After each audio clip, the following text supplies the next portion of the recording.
Hari abantu benshi bemera ko uwari ku ifarasi yera ari Kristo. Kubera iki? Kubera ko ifarasi yari yera. Ariko ikibazo gikomeye ni iki?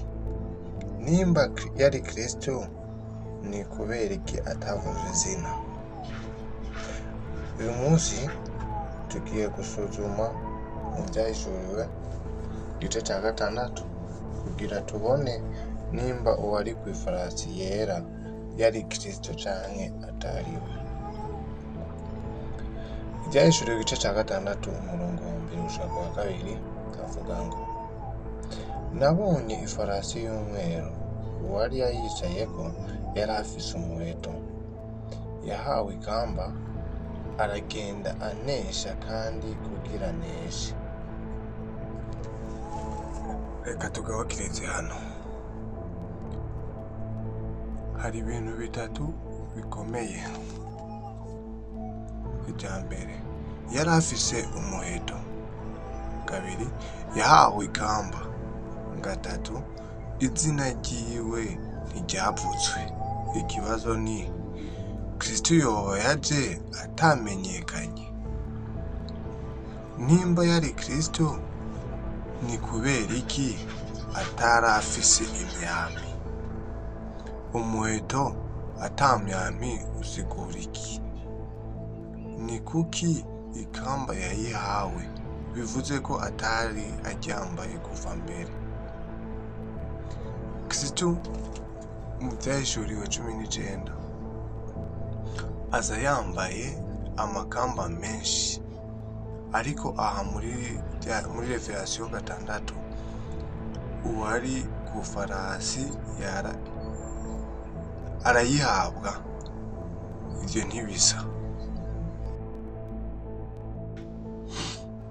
Brother Branham muri Simon the First Essay, Branham arasigura ko uwari ku farasi atari Kristo. Avuga ko ari spirit ya Antikristo yatanguye nko kwiyoberanya. Ibyera ntabwo bisigura ubweranda gusa, bishobora gusigura deception. Yateguye nk'ishengero rito. Yatanguye nk'ishengero rito, atari n'umwami wuzuye ububasha. Nico gituma atari afise amakamba kuva mu ntango. Reka dushire ibintu hamwe. Kristo ntarondera gutsinda mu buryo bw'ibanga.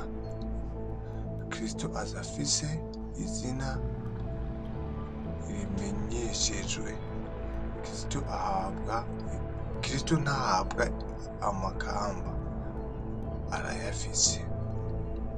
Ariko uwari ku ifarasi afise umuheto ata myambi, Legend Deception, yahawe ikamba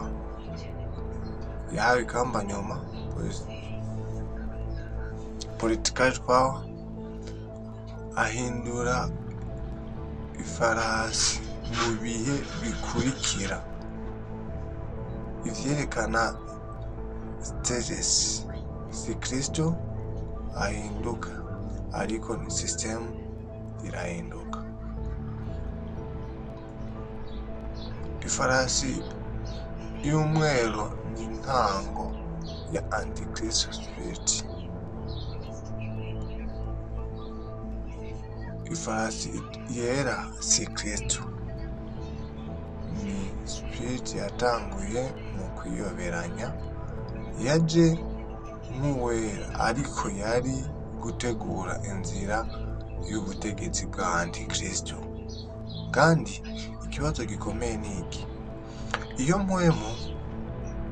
mpwemu iracagendagenda no muri iki gihe. Mu nyigisho ikurikira tuzobona ingene uwo yari ku ifarasi yahindutse ifarasi itukura.